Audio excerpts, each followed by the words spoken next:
Assalamualaikum warahmatullahi wabarakatuh. Bismillahirrahmanirrahim. Alhamdulillahi rabbil alamin. Wassalatu wassalamu ala ashrafil anbiya'i wal mursalin Sayyidina Muhammad wa ala alihi wa ashabihi wa man tabi'ahum bi ihsanin ila yaumiddin. Rabbi shrah li sadri wa yassir li amri wahlul 'uqdatam min lisani yafqahu qawli. Alhamdulillah. Fadil Tuan Imam, Tuan Bilal, pengurusi ahli-ahli jawatan kuasa, tuan-tuan, puan-puan yang dirahmati Allah sekalian. Alhamdulillah kita dapat bertemu lagi dalam kuliah tafsir kita, menyambung kembali daripada surah Al-An'am ayat yang kedua. Kita baru masuk rupanya pada surah Al-An'am ini. Ya. Kita masuk ayat yang kedua daripada surah Al-An'am. A'udzu billahi minasyaitonir rajim. Huwallazi khalaqakum min tinin thumma qada ajala wa ajalum musamman 'indah thumma antum tamtarun. Dialah yang menjadikan kamu daripada tanah, sesudah itu ditentukannya ajal kamu dan ajal yang ditetapkannya pada sisinya. Kemudian kamu masih juga ragu-ragu. Jadi sebelumnya dalam ayat yang pertama Allah Ta'ala menerangkan makhluk-makhluk yang diciptakannya, iaitu langit, bumi, gelap, cahaya. Dan diterangkan juga pada ayat ini, itu manusia itu dijadikan. Bagaimana manusia dijadikan, jenis-jenis manusia bermula daripada Adam. Itu pada ayat yang pertama. Kata Imam As-Suddi, tatkala Allah Ta'ala hendak menjadikan Adam, diutuskannya malaikat ke bumi. Diutuskannya malaikat Jibril ke bumi supaya mengambil tanah segenggam. Bumi telah berkata kepada Jibril, aku berlindung kepada Allah, maknanya aku tidak mahu engkau mengambil tanahku. Jibril pun kembali dan sedikit pun tidak mengambilnya dan berkata kepada Allah, wahai Tuhan kami, bumi telah berlindung kepadamu, dia tidak mahu aku mengambil tanahnya. Maka diutuskannya pula Mikail supaya pergi ke bumi mengambil tanah. Bumi juga tidak membolehkan tanahnya untuk diambil. Akhirnya diutuskanlah malaikat maut Azrail. Bumi juga tidak mahu. Malaikat maut berkata kepada bumi, aku juga berlindung kepada Allah, aku pun tidak mahu menyalahi perintah Tuhanku. Lalu diambilnya segenggam tanah. Tanah itu tadi dicampurkannya tanah-tanah yang berwarna merah, hitam dan putih. Oleh sebab itu bermacam-macamlah warna kulit anak Adam. Kemudian diulinya dengan bermacam-macam air. Ada yang tawar, ada air masin, ada yang pahit. Maka sebab itu bermacam-macam pula lah kelakuan dan budi pekerti mereka. Kemudian Allah Ta'ala berkata kepada malaikat maut, Jibril dan Mikail berasa belas dan kasihan terhadap bumi, tetapi engkau tiada belas kasihan kepadanya. Maka tidak syak lagi aku letakkan kuasa mencabat roh dan makhluk yang terjadi daripada tanah ini kepada kamu. Allahu a'lam. Itu cerita yang disebut oleh Imam As-Suddi dalam tafsirnya tatkala penciptaan Adam. Malaikat Jibril dan Mikail tak nak ambil, tapi malaikat maut Israel ambil juga dengan izin Allah. Dicampur-campurkannya tanah. Sebab itu warna maulid manusia ni bermacam-macam warna. Dicampurkannya bermacam-macam tanah. Lalu bermacam-macamlah budi pekerti manusia. Dan kata Allah, dua malaikat yang lain ni tak sanggup nak ambil. Tapi engkau sanggup ambil, maka engkaulah aku tugaskan mencabut nyawa sekalian makhluk yang diciptakan daripada tanah itu tadi. Maka keturunan Adam itu yang mencabut makhluk nyawanya adalah Israel. Keturunan Adam pula asalnya dijadikan daripada tanah juga. Kata ulama ilmu tasyrih, manusia itu terjadi daripada sel air mani lelaki yang bertemu dengan telur perempuan dalam rahim kandungannya. Kedua-dua ini berasal daripada darah, dan darah itu daripada makanan. Dan makanan itu daripada benda-benda yang tumbuh dalam tanah, di atas tanah, atau dari binatang-binatang yang hidupnya makan dari tumbuh-tumbuhan tanah. Jadi benarlah bahawa manusia itu daripada tanah dan akan kembali juga kepada tanah ketika matinya. Bila telah sampai ajalnya, dan itulah Allah Ta'ala sebut apa dia? Summa qadha ajala wa ajalum musamman indah. Sesudah itu ditentukannya ajal kamu, dan ajalnya itu sudah tetap pada sisi Allah. Ya, ini ajal ataupun tempoh mati, hidup mati seorang itu telah ada rekodnya, itu tarikh-tarikhnya di Lauh Al-Mahfuz. Lauh Al-Mahfuz, tempat simpan rekod, yang dikawal. Lauh papan batu. Dulu-dulu tahulah, masa sekolah pakai papan batu, sebelum adanya buku. Ada kat muzium lah tuan-tuan. Dan Lauh Mahfuz ini yang terpelihara. Semua rekod itu ada di situ. Dan apa ajal manusia? Kata ulama, ajal manusia ni ada dua. Pertama, ajal masa dilahirkan ke dunia sampai dia mati. Ajal manusia hidup sampai dia mati. Yang kedua, ajal daripada masa mati sampai dibangkitkan daripada kubur, iaitu pada hari kebangkitan, iaitu dalam alam barzah. Ada pula yang menyatakan dua ajal ini adalah ajal di dunia dan ajal di akhirat. Summa antum tamtarun. Tapi kamu masih ragu-ragu. Walaupun jelas dah keterangan-keterangan ini, tapi manusia tetap masih ragu-ragu akan bangkitnya manusia daripada kubur. Ada yang masih tak percaya, ada yang separuh percaya, ada yang langsung tak percaya, macam-macam tuan-tuan. Baik, itu ayat yang pertama tentang ajal manusia. Dan kemudian ayat yang ketiga, a'udzubillahi minasyaitonirrajim, wallazi wa huwallahu fis samawati wa fil ard ya'lamu sirrakum wa jahrakum wa ya'lamu ma takthibun. Dan dialah Allah di langit dan di bumi, mengetahui akan rahsia kamu dan yang kamu lahirkan, dan mengetahui apa yang kamu usahakan. Jadi dalam ayat ini Allah Ta'ala menjelaskan bahawa Allah Ta'ala itu Tuhan langit dan bumi. Bukan itu saja, kerana kedua-duanya ditakdirkan tanpa ada yang menyungutukannya. Dan Allah mengetahui apa yang kamu rahsiakan daripada pekerjaan kamu dan apa yang kamu zahirkan, dan dia mengetahui usaha kamu yang patut dibalas dengan pahala ataupun seksaan.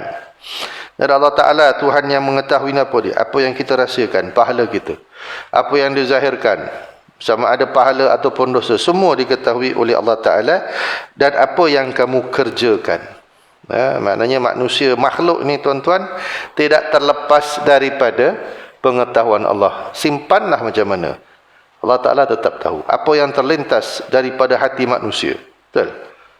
Macam kita niat ibadat, itu kan lintasan hati. Siapa yang tahu niat ni? Allah Ta'ala saja yang tahu. Ada makhluk tahu? Allahu a'lam. Apa dia? Kita cakap kat manusia, aku betul ikhlas ni datang jemaah ni. Itu kita terima cakap dia. Ikhlas tak ikhlas, tu dengan Allah Ta'ala saja dia yang tahu. Kan? Sama apa yang manusia cakap pun kita bukan tahu. Tapi Allah Ta'ala saja yang tahu. Wa ma ta'tihim min ayatin min ayati rabbihim illa kanu anha mu'ridin. Tidak ada satu pun keterangan Tuhan yang datang kepada mereka, melainkan semuanya mereka tolak ke tepi. Firman ini ditujukan kepada siapa? Ayat yang keempat ini. Orang-orang musyrik Makkah. Sekalipun datang keterangan ayat Quran, apa pun, kan, mereka tetap tidak percaya.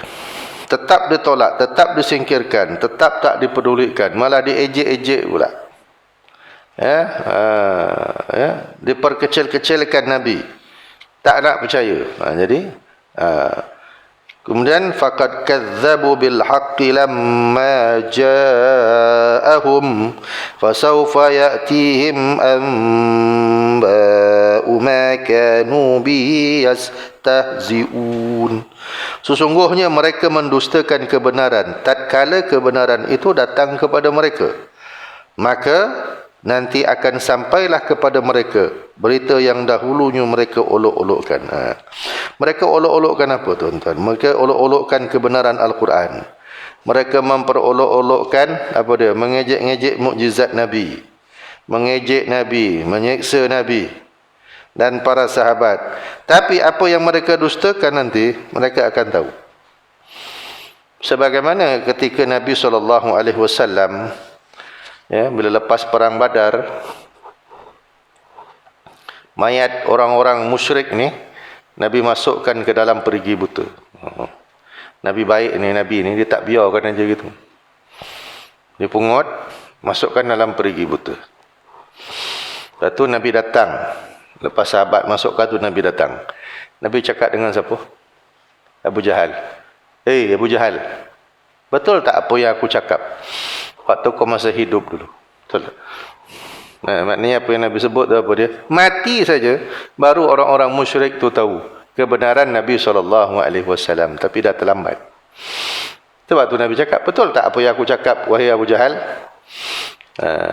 Itu yang menjadi dalil apa dia, tuan-tuan, harus untuk boleh untuk bercakap dengan orang yang dah mati, yang dalam kubur tu, ya, boleh bagi salam, bagi tahu,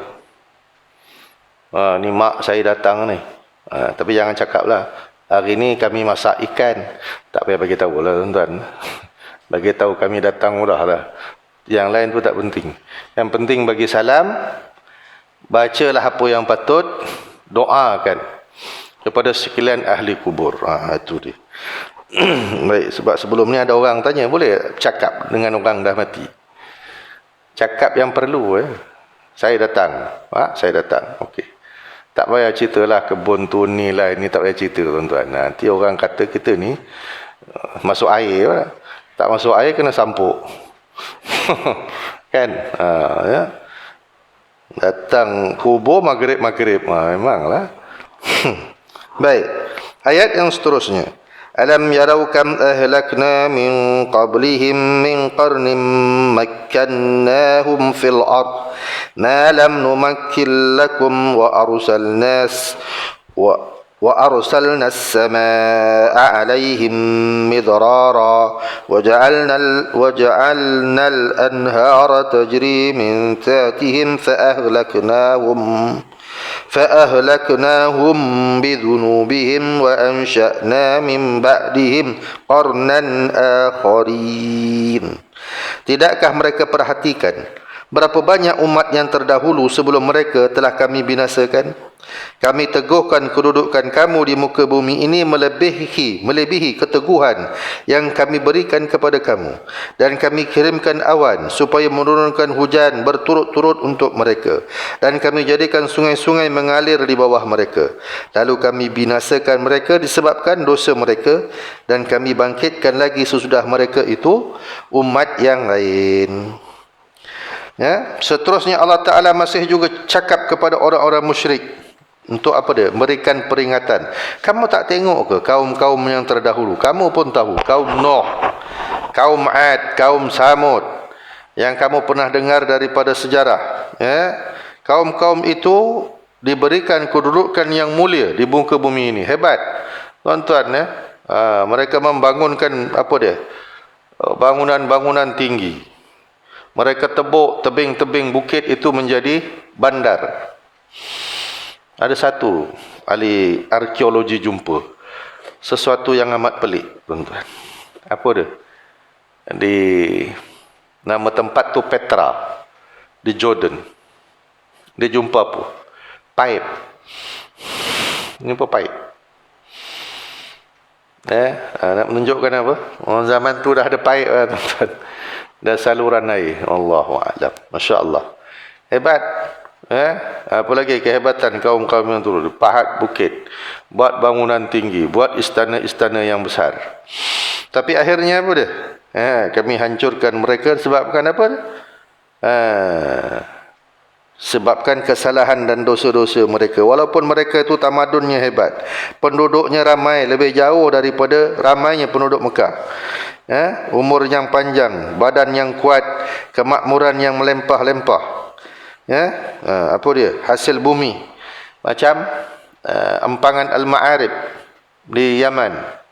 Tuan-tuan, zaman tu orang dah buat empangan dah, hasil buminya melimpah ruah. Sebab apa? Sentiasa ada air. Tamadun Mesir buat piramid, insya-Allah. Jauh tu, dia nak angkut seketul batu tu, satu piramid tu beribu-ribu ketul batu, batu kapur yang dipotong cantik. Macam mana dia potong? Lepas tu kuari batu tu bukan kat situ, jauh. Macam mana dia bawa? Sebab tu ada yang kata Firaun ni, yang buat piramid ni bukan orang, tuan-tuan, ni makhluk asing, alien. Wallahu a'lam. Tapi peliknya, tuan-tuan, pelik tak? Mereka bentuk yang sama ada di Amerika Selatan. Tamadun Amerika Selatan, tamadun Aztec, Inca, Maya. Bentuknya sama. Kenapa sama? Walau mereka tak pernah berjumpa, kan? Wallahu a'lam. Tu jadi dia kata yang buat ni mesti sama. Yang buat ni mesti sama, makhluk asing, alien, tuan-tuan. Wallahu a'lam. Tu. Dia kata mustahil manusia boleh buat bangunan macam ni. Kan? Wallahu a'lam. Jadi hebat tak Firaun? Hebat, akhirnya tenggelam juga, mati juga. Kemewahan yang melimpah-limpah. Tapi bila melimpah ni, kemewahan apa dia? Manusia ni bila dia kaya, senang, mewah, dia apa? La bagau, kata Allah Ta'ala, mereka akan melampau. Mulalah mereka jauh daripada pedoman Tuhan, maksiat, dosa, dan dibinasakan, kata Allah Ta'ala dalam ayat ini. Apa dia? Manusia ni dibinasakan sebab dosa mereka. Jadi dosa itu yang menyebabkan kehancuran. Dosa itu yang menyebabkan terputusnya rahmat, terputusnya rezeki, terhalang rezeki dengan sebab maksiat. Dia orang kalau nak maju, sebab tu Allah Ta'ala sebut, kata apa? Kalaulah anak penduduk negeri itu amanu wattaqau, beriman dan bertakwa, kami buka pintu rezeki kami daripada langit dan daripada tapak kaki mereka, insya-Allah. Itu salah satu cara nak membangunkan tamadun, bukan bangunkan orang, bukan bangunkan benda, tapi bangunkan manusianya, yang duduk dalam tamadun itu. Walau nazzalna alayka kitaban fi qirtasin falamasuhu bi aydihim laqala alladhina kafaru in hadha illa sihrun mubin. Dan jika kami turunkan kitab pada kertas kepada kamu, sehingga mereka pegang dengan tangan mereka sendiri, nescaya orang kafir itu berkata apa? Inilah sihir yang nyata. Apa makna dia? Adakah engkau Muhammad heran memikirkan apa dia? Perangai kaumnya, penduduk Mekah, sekalipun disuruh untuk tauhid, dan sekalipun mereka minta kitab itu berupa kertas. Dulu mana ada kertas, tuan-tuan? Orang tulis dalam kulit binatang. Teknologi kertas masih terlalu jauh di negeri China. Belum sampai barangkali teknologi itu. Tapi kalaulah datang kitab ni macam kitab yang ada kita sekarang, dia minta apa, tuan-tuan? Macam-macam. Apa dia? Orang kafir ni minta kat Nabi, bila tunjuk sihir. Muhammad, kau boleh belah tak bulan ini? Kalau engkau belah bulan ini, kami beriman. Betul? Kamu beriman? Nabi pun belah bulan. Nabi tunjukkan dengan tangannya, bulan terbelah. Apa nak tunjukkan, tuan-tuan? Itu bukti yang datang daripada hadis. Dalam waktu kawasan yang sama, di tempat lain, orang melihat bulan tu terbelah. Lalu mereka menulis di atas batu, pada tarikh sekian-sekian, pada zaman sekian, mereka semua nampak bulan itu terbelah. Nabi belah bulan tu kat Mekah. Tapi sebab mana kawasan yang waktu bulan tu nampak, mereka tamadun itu, penduduk negeri yang jauh itu nampak bulan tu terbelah. Lalu mereka tulis di atas batu. Lalu penduduk Mekah yang minta Nabi belah bulan kata apa? Hadza sihrun mubin. Muhammad ni ahli sihir. Tadi minta macam-macam. Sebab itu orang yang dapat mukjizat ni tuan-tuan, macam siapa? Yang surah yang sebelum ni, Al-Maidah. Dalam surah Al-Maidah kata mereka minta makanan daripada langit. Boleh tak kepada Nabi Musa? Boleh. Nanti aku minta pada Tuhan. Tapi apa kata Allah Ta'ala? Siapa yang makan makanan aku ni, lepas tu kamu kufur, aku azab dia dengan azab yang tak pernah aku azab orang lain. Maknanya apa tuan-tuan? Azabnya juga istimewa. Bingung tak? Sebab tu Allah Ta'ala marah sangat dengan Bani Israel. Sebab itu dia gelar Bani Israel ni apa? Maghdub. Dalam surah Al-Fatihah, ghairil maghdubi alaihim. Siapa maghdub? Yang dimurkai? Yahudi. Dhalin, sesat, Nasara. Kenapa Allah Ta'ala marah pada orang Yahudi? Bani Israel minta macam-macam, bila bagi kufur. Tak ada air, dibagi air. Tak ada negeri, nak disuruh bagi negeri, tapi tak nak perang. Engkau pergilah berperang dengan Tuhan engkau Musa. Kau ngajar tak bahasa ni tuan-tuan? Kau pergi dengan Tuhan engkau, kami kat sini duduk. Nanti kalau dah menang, baru kami ikut kamu. Boleh tuan-tuan? Pening tak Nabi Musa? Allahu Akbar. Kami nak, boleh beriman, tapi kami nak melihat Tuhan kamu. Kami tidak akan beriman sehingga kami melihat Tuhan, hatta narallaha jahrah, sehingga kami melihat Tuhan dengan mata kepala kami. Ini lagi kurang ajar. Kena panah putih, mati berkaparan. Sian. Disuruh perang tak nak. Kan? Lalu mereka didudukkan di padang pasir. Sesat 40 tahun. Kenapa 40 tahun tuan-tuan? Kata sebahagian ulama, nak suruh generasi tua yang kurang ajar ni semua mati tu. 40 tahun ni 2 generasi lah tuan-tuan kan. Lebih kurang begitu. Maknanya yang mati tu datang generasi baru. Tapi waktu 40 tahun tu mereka komplain kat Nabi Musa. Musa, kami jemulah makanan ni. Kami nak juga mimbakliha wa kisaiha wa fumiha wa adasiha. Kami naklah bawang ni, kami nak sayur-sayuran, kacang, jemu asyik makan burung dengan apa ni? Manna wa salwa. Allah. Manjang komplain. Beriman tak? Belum tentu. Jadi inilah manusia yang dapat nikmat Tuhan macam-macam tapi banyak komplain. Jadi sama dengan ni, mereka nak apa dia? Nak melihat Quran ni turun macam kitab yang berkertas itu, yang ditulis di atas lembaran-lembaran kertas, sehingga mereka boleh pegang dengan tangan, sentuh. Tapi confirm lah, yakinlah, kalaulah itu Allah Ta'ala berikan juga, mereka tetap akan kata Muhammad ni ahli sihir. Hadza sihrun mubin. Kan? Itulah dia dah tak nak percaya, macam-macam lah dia cakap. Wa qalu laula unzila alaihi malak walau anzalna malakan lakudiyal amru summa la yunzarun.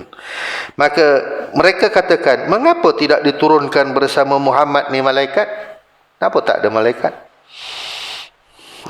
Maka kata Allah, kalaulah kami turunkan juga malaikat, nescaya binasalah mereka semua.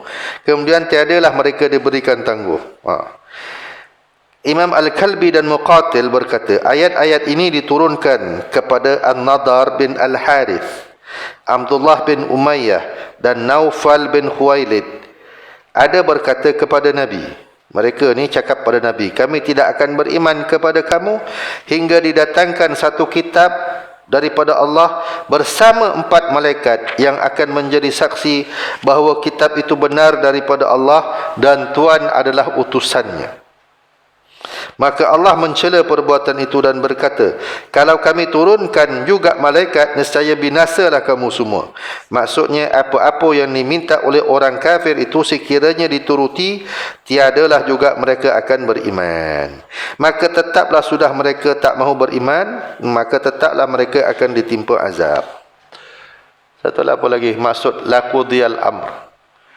Kalau yang datang bersama Nabi itu malaikat. Malaikat ni tuan-tuan, dia ada kira bicara ke? Tak ada. Kalau tak beriman, mati. Habis.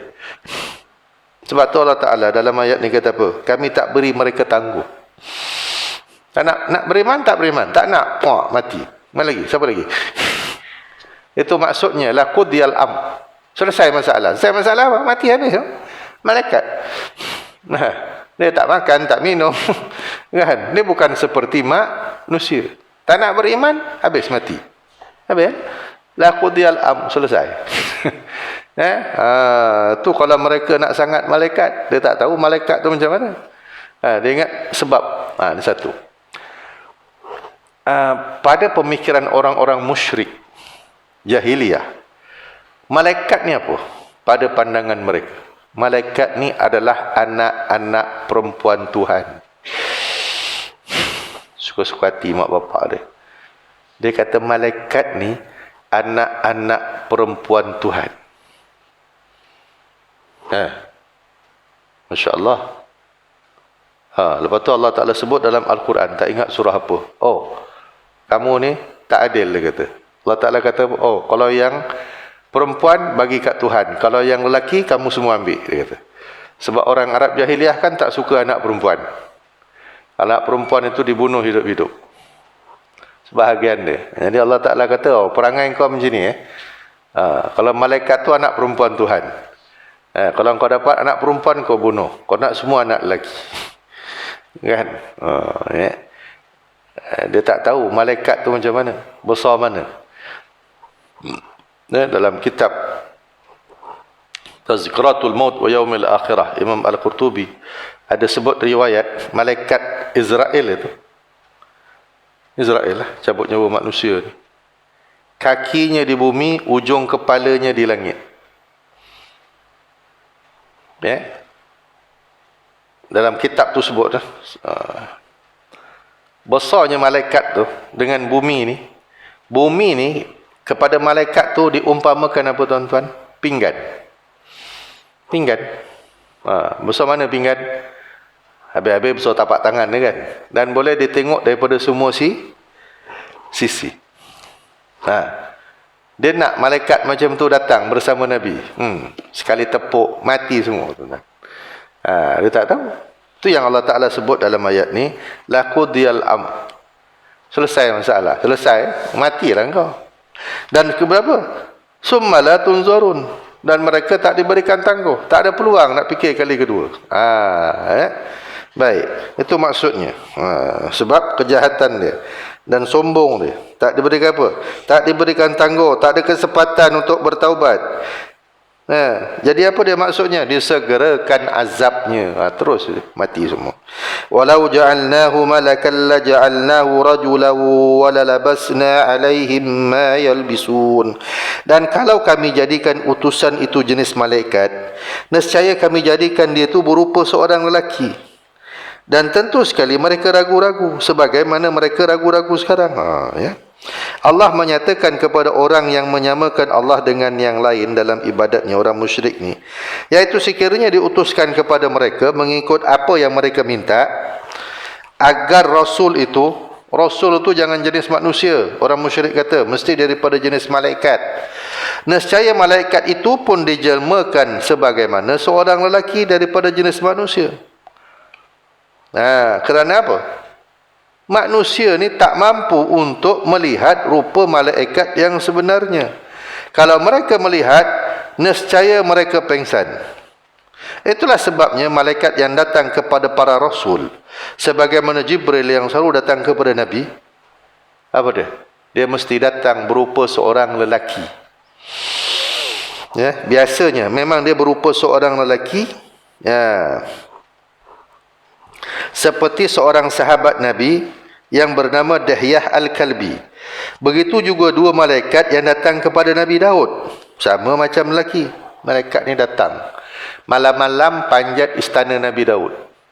Nabi Daud terkejut. Macam mana kau boleh masuk dengan istana yang dikawal ketat? Apa kata dua malaikat? Malaikat tu kata, ni saudara aku. Aku ada seekor kambing. Saudara aku ni ada 99 kambing. Tapi kambing aku yang satu ni dia nak juga. Apa yang Nabi Daud faham? Allah Ta'ala nak menegur Nabi Daud. Nabi Daud, dia nak kat seorang perempuan ini, tapi sebenarnya perempuan tu sudah bertunang. Jadi Nabi Daud faham, oh ni Allah Ta'ala tegur dia. Maka Nabi Daud pun kata, kau tak patut buat macam ni. Dan malaikat tu pun pergi. Macam mana dia ni? Dia tetap sebagaimana malaikat. Malaikat datang jumpa Nabi Ibrahim. Ada tak berupa malaikat betul? Tak. Dua orang datang. Nabi Ibrahim siap panggang anak lembu anak lembu, bukan lembu tua tuan, anak lembu sudah tentu dagingnya lembut, baunya sedap. Tapi dia tak makan tuan. Pegang pun tidak. Sebab tu bila kita kenduri tengok ada orang tak makan, jangan-jangan ni malaikat tak. Diam. Ji, minum ji. Minum tidak, makan tidak, sentuh pun tidak. Diam tuan-tuan, kacau. Dia tak tahu orang tua tu sakit gigi. Dia. Kawan kata, ni malaikat tak? Dia kata. Tuan-tuan, sebab itu semua yang datang kepada Nabi Lot pun semuanya apa dia? Semuanya berupa manusia. Manakala Nabi sendiri ketika melihat Jibril, Nabi pengsan.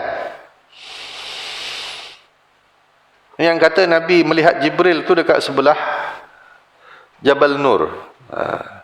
Di sebelah jalan Jabal Nur tu ada bukit tinggi, gunung tinggi, atas tu ada pemancang. Kalau tuan-tuan perasan, itu namanya Jabal Jibril. Orang panggil Jabal Jibril. Kenapa dipanggil Jabal Jibril? Katanya, dikatakan wallahu a'lam, di situlah Jibril menampakkan rupanya yang asal, iaitu yang saya sebut sama macam malaikat Israel tadi. Israel tu besarnya macam mana tuan-tuan? Bumi ni macam pinggan dia kat dia. Sebab tu dia boleh tengok manusia begitu. Sama macam apa? Jibril, kakinya kat bumi, hujung kepalanya di langit. Nabi tengok, Nabi pengsan. Tu Nabi pengsan. Kalau orang biasa, Tanjung Rambutan je pak. Sewil aja. Tuan-tuan kan. Jadi sebab tu Allah Ta'ala kata, benda-benda ni kamu jangan minta. Kamu minta pun, kamu tengok, ada tak beriman? Belum tentu. Macam siapa tuan-tuan yang selalu tengok mukjizat Nabi ni? Fir'aun dan kaum dia. Macam-macam dia tengok. Macam-macam dia tengok. Dia tengok Nabi Musa, tongkat jadi ular. Fir'aun kata apa? Apa tanda kau datang sebagai utusan? Kau mesti ada bawa tanda. Ada? Dia lempar tongkat jadi ular besar. Dia lawan. Habis semua dimakan yang ular-ular Fir'aun. Sampai ahli sihir pun beriman. Tak percaya lagi. Nabi Musa masukkan tangan dia dalam baju. Keluar, tangan dia bercahaya. Fir'aun kata apa? Kau ni lagi bapa ahli sihir daripada sekalian ahli sihir. Kan? Fir'aun kata apa? Kat Musa. Yelah, dia macam anak beranak kan tuan-tuan. Betul tak? Sebab apa? Nabi Musa kan duduk dengan Fir'aun. Musa, kau duduk dengan aku berapa tahun? Aku rasa Musa, engkau ni terkena sihir. Terkena sihir. Nabi Musa cakap balik. Apa dia kata? Fir'aun, aku rasa engkau ni nak mampus. Tak lama lagi engkau akan binasa. Betul? Lepas tu apa? Allah Ta'ala bagi lagi peluang. Datang taufan, banjir, katak, kutu, darah. Tapi kalau nak hilangkan penyakit-penyakit ni, katak semua buka, periuk katak semua katak. Musa, kau doa pada Tuhan kau. Bila katak ni tak ada, kami beriman. Tak juga beriman. Datang pula benda lain. Darah, semua jadi darah. Air semua jadi darah. Macam mana nak minum, Musa? Tolong Musa. Hilang darah ni kami beriman. Ada beriman? Tak juga. Apa lagi? Katak, kutu. Oh. Apa lagi? Banjir. Apa tak? Langsung tak beriman. Lepas tu Firaun tengok sendiri. Macam mana laut boleh terbelah? Apa lagi yang kau tak percaya, Firaun? Sempat lagi kejar Musa ni. Dia pun masuk, mati. Dia nak beriman dah. Tapi dah terlambat. Betul, tuan-tuan. Manusia ni bagilah macam mana, tuan-tuan. Betul tak, tuan-tuan? Datang COVID. Berapa kali COVID ni tak tahu dah. Kan? Apa jadi? Macam tu lah juga. Ada. Oh, dulu baru tutup masjid seminggu. Ya Allah, Tuhan yang Karim. Macam-macam. Tengok dalam WhatsApp. Tuan-tuan tak ingat 2 tahun lepas? Oh, macam-macam. Nak kiamat lah, itulah, inilah, segala macam. Buka masjid, tak ada pun yang datang. Macam tu lah juga. Banyaknya dah tak ada. Kenapa tak ada, Haji? Memang dah tak ada, Ustaz. Arwah dah semua kena COVID. Betul juga. Saya tanya, makin bukan. Ada surah tu saya tanya, kenapa tak berapa nak ramai? Memang Ustaz, tak berapa nak ramai dah. Dah ramai meninggal. Oh ya, tak ya juga. Atau ada siapa ganti? Tak ada, tuan-tuan. Tak ada. Sama perangai manusia. Memang macam tu. Buat macam mana? Kan? Itu lagi, kita baru kena COVID. Tak adalah nampak mukjizat itu dengan mata kepala kita. Kan? Baik. Di mana tadi?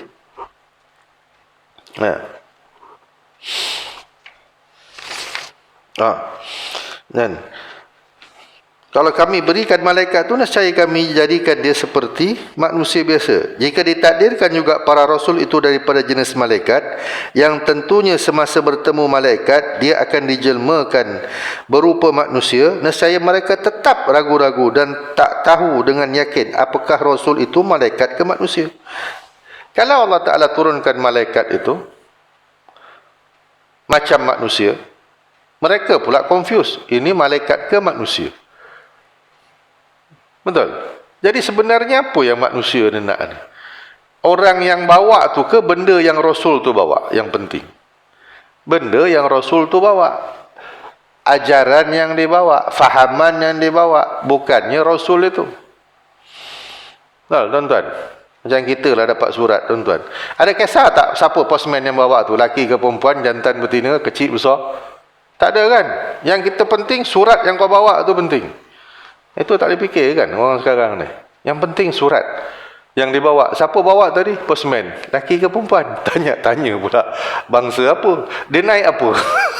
Ada tak kita nak tanya postman tu naik apa, tuan-tuan? Tak ada. Orang bingung katanya. Aku kalau postman naik kereta, aku ambil surat. Kalau postman tu datang naik motor, aku campak. Ada. Itu pun sewil agak tu. Apa kena-mengena kenderaan yang dia naik dengan surat yang dia bawa? Tuan-tuan, sama lah macam ni. Apa pentingnya manusia ke, rasul ke, apa rasul tu orang ke, malaikat ke, yang penting apa yang dibawa itu penting. Bukan siapa yang bawa tu, siapa yang bawa tu tak penting.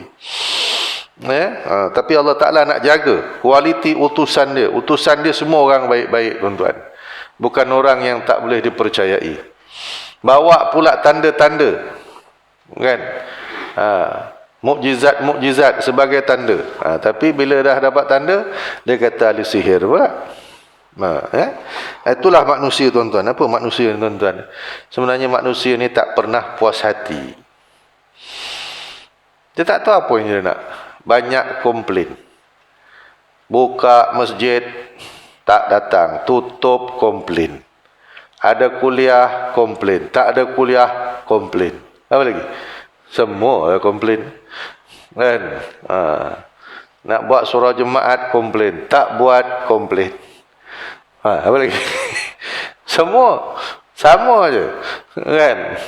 Dia kalau orang baik, orang betul ni, tak kira lah apa pun. Kan? Tak kira lah jadi macam mana, dia tetap ibadat. Surau ke, masjid ke. Baik.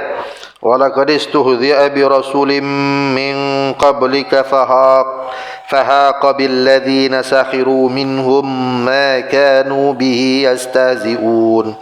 Sesungguhnya telah pun diejek-ejek orang para rasul sebelum engkau, maka turunlah kepada yang mengejek-ngejek itu apa yang mereka ejekkan. Jadi Allah memberikan contoh yang mana Nabi ketika didustakan oleh orang musyrik, diejek-ejek, sememangnya itulah sifat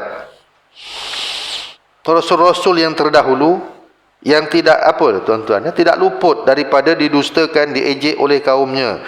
Hendaklah bersabar dan janganlah engkau runsing dengan ejekan mereka, kerana mereka yang mengejek itu akan menerima balasannya nanti. Itu Rasul, tuan-tuan. Buat benda baik orang ejek, orang dusta. Macam tuan-tuan, nak hidupkan surau ni, nak makmurkan surau tuan-tuan ni, ada orang komplain, biar je lah. Sampai bila je nak komplain? Relax aja tuan-tuan. Teruskan apa yang baik. Surah tuan-tuan ni surah Jumaat. Jadi kekalkan sebagai surah Jumaat. Kan cantik tuan-tuan kan. Senang nak Jumaat. Barangkali itulah rahsia di sebalik daripada PKP. Betul tuan-tuan. Banyak surah. Dekat bawah-bawah flag pun surah jadi surah Jumaat. Kan? Dia bagi peluang untuk hidupkan surah. Naik taraf jadi surah Jumaat. Masya Allah.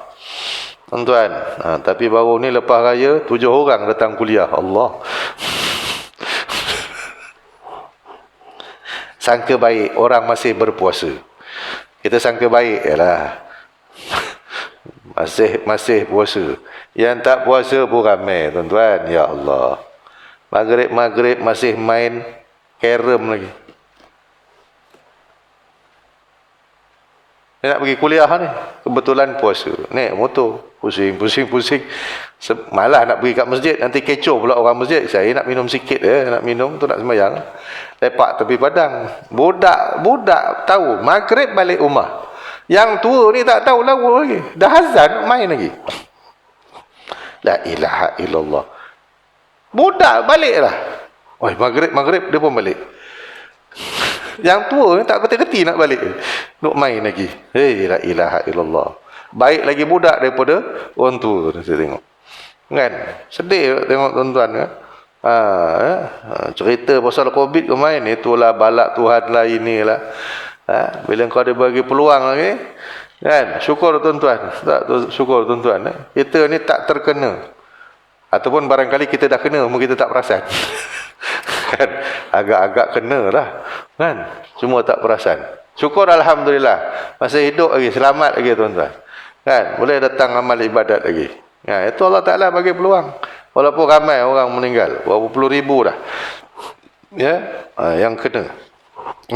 Baik, jadi kalau engkau pun kena ejek Muhammad, yang terdahulu pun menerima apa yang kamu kena. Jadi sabar, biarkan saja, teruskan dakwah itu. Qul siru fil ardi summa anzuru kaifa kana aqibatul mukadzibin. Katakanlah wahai Muhammad, berjalanlah kamu di atas muka bumi, perhatikan bagaimana akibat kesudahan orang-orang yang mendustakan Tuhan kamu.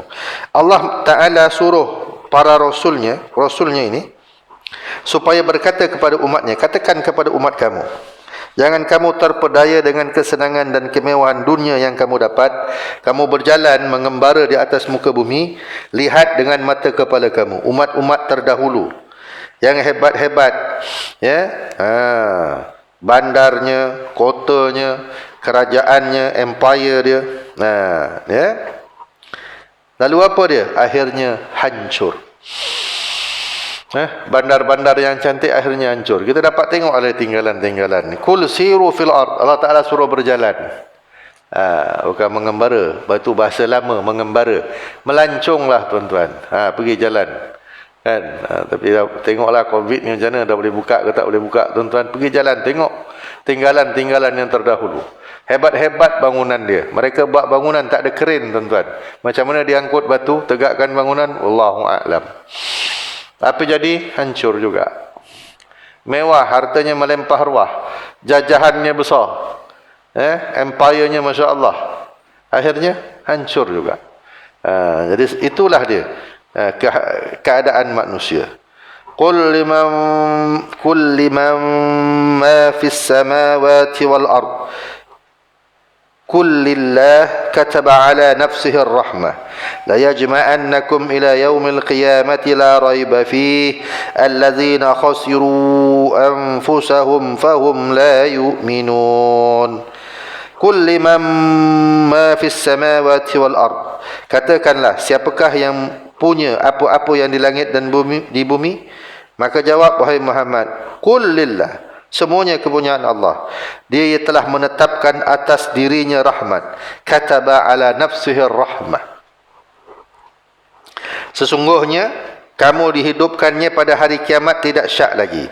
Mereka yang merugikan dirinya sendiri, mereka itulah orang-orang yang tidak beriman. Ayat ini mengandungi apa tuan-tuan? Pertanyaan dan jawapan. Nabi suruh tanya kepada orang-orang yang menyamakan Allah dengan dalam ibadatnya dan mendustakannya. Orang-orang musyrik. Siapakah yang punya apa langit dan di bumi? Kalau mereka tidak boleh menjawab, engkau jawab Muhammad. Ini semua kepunyaan Allah. Allah Ta'ala yang punya. Bukan patung-patung ni yang punya.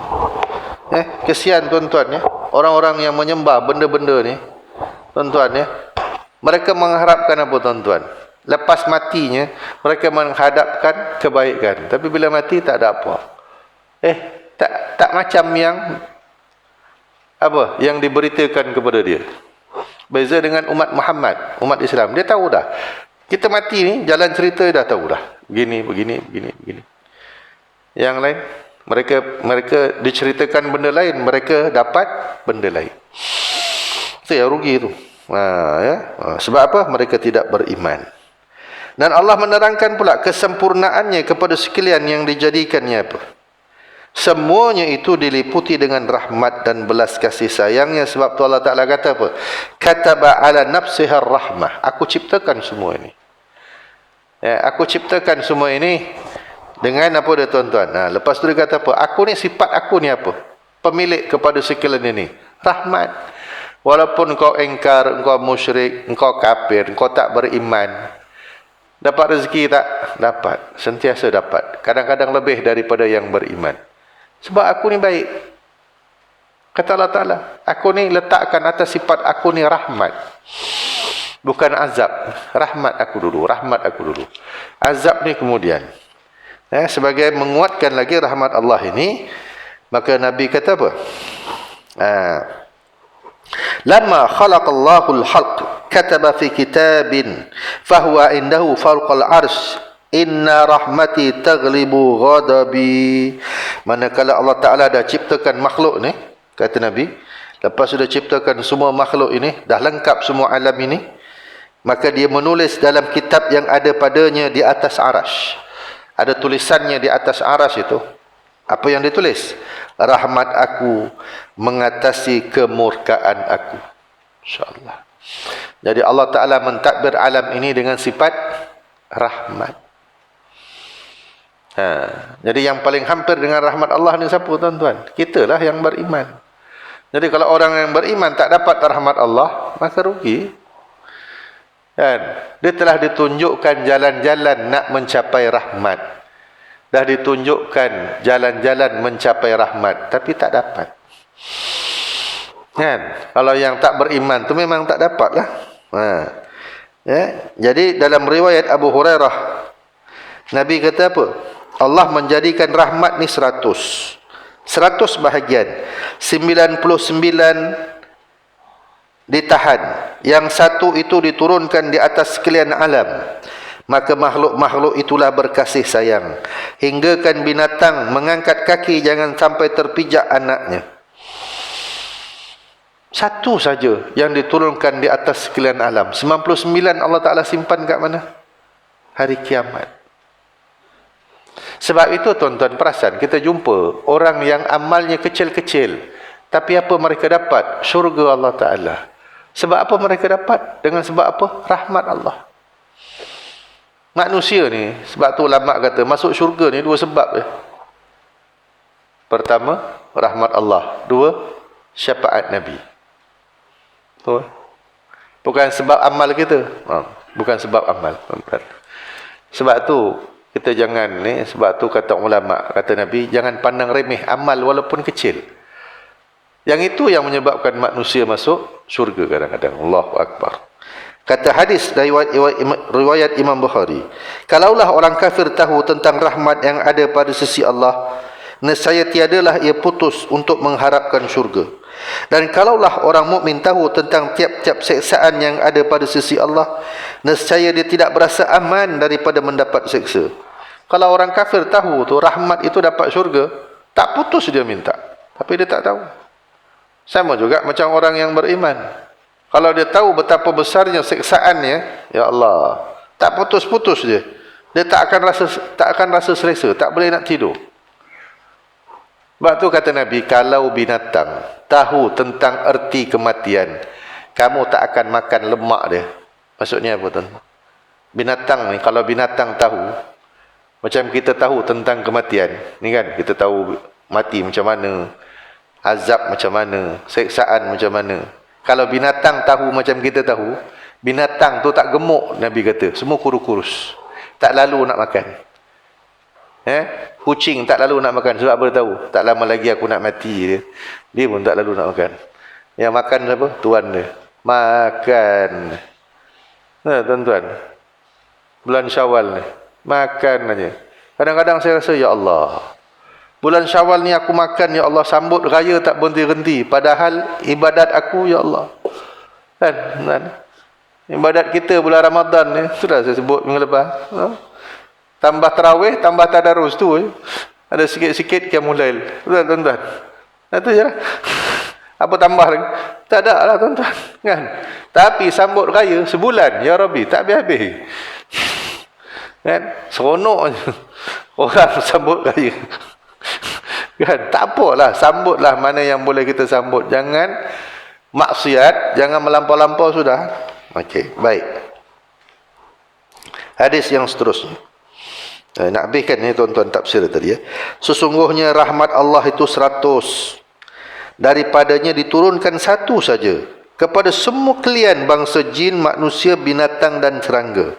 Dengan rahmat itulah mereka berkasih sayang. Binatang mengasihi anaknya, sedangkan yang 99 tadi Allah Ta'ala simpan untuk hari kiamat. Maknanya apa tuan-tuan? Kalau kita beriman masih ada peluang lagi. Jadi kuncinya apa? Iman.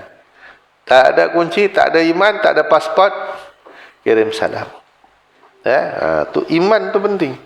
Dan yang akhirnya Allah Ta'ala menyatakan apa dia? Manusia itu tidak syak lagi, mesti dihimpunkan pada hari kiamat. Setelah dibangkitkan, dan golongan yang rugi, siapa dia? Orang-orang yang syirik. Orang yang tidak beriman. Yang syirik, yang tak beriman, samalah. Orang beriman kalau dia syirik, tuan-tuan, orang beriman kalau dia syirik, sama. Dia dulu masuk neraka, na'udzubillah. Jadi itu dah pentingnya manusia mengetahui rahmat Allah, apalagi kita orang beriman. Harap-harap itulah yang kita dapat. InsyaAllah tuan-tuan, setakat daripada sini, kita sambung nanti minggu depan. Minggu depan dah bulan yang baru tuan-tuan, InsyaAllah. A'udzubillahi minasyaitanirrajim. Bismillahirrahmanirrahim. Allahumma aghnina bil ilmi wa dayna bil hilmi wa akrimna bit taqwa wa jamilna bil afiyah. Rabbana atina fid dunya hasanah wa fil akhirati hasanah wa qina adzaban nar. Sallallahu ala sayyidina Muhammad wa ala alihi wa sahbihi ajma'in walhamdulillahi rabbil alamin. Amin. Wallahu ta'ala a'lam.